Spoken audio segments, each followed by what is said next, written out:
Dado un coche, calcular el portón trasero, qué ángulo se ha abierto. Entonces hacemos el boceto, tenemos simplemente la forma del automóvil, dibujamos por ejemplo perfil y hacemos la puerta trasera abierta, marcando aquí por ejemplo detalles. Esto se supone que tendrá cierto ángulo, ya que aquí también lo tiene. Marcamos las ruedas, por ejemplo, que son elipses. Vamos a girar esta ligeramente hacia adentro. Vamos a marcar aquí, por ejemplo, una puerta.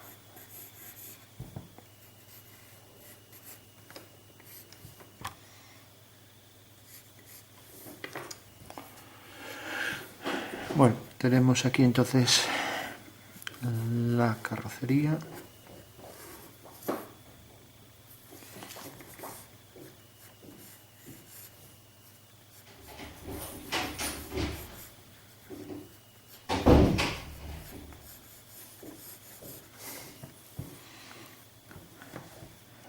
Y ahora le damos algo también de contraste.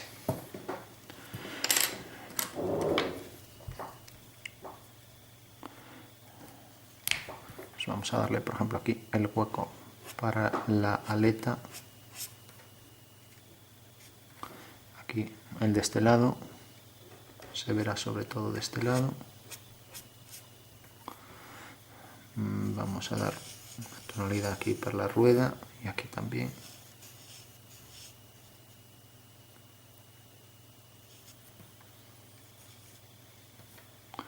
Y aquí, por ejemplo, vamos a hacer algunos huecos. Y aquí pues igual, por ejemplo, por aquí.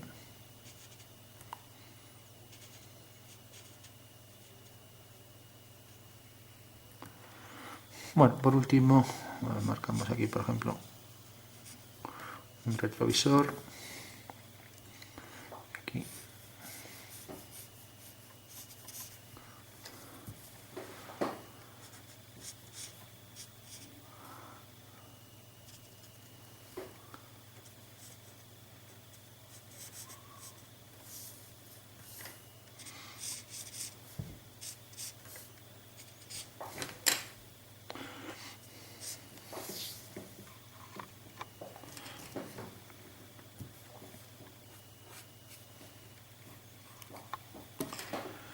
Y vamos a concluir simplemente pues marcando unos tonos. Aquí el reflejo del retrovisor, aquí también un tono.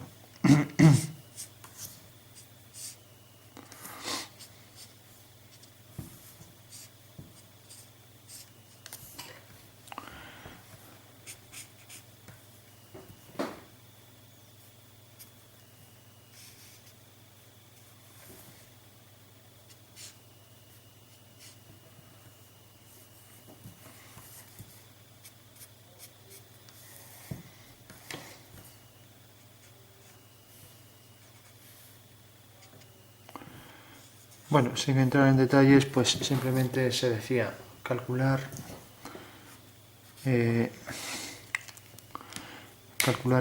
ángulo que formaba este detalle. Le podemos dar más contraste a los entrantes, allí donde no llega la luz, lo mismo por ejemplo aquí, aquí, etcétera.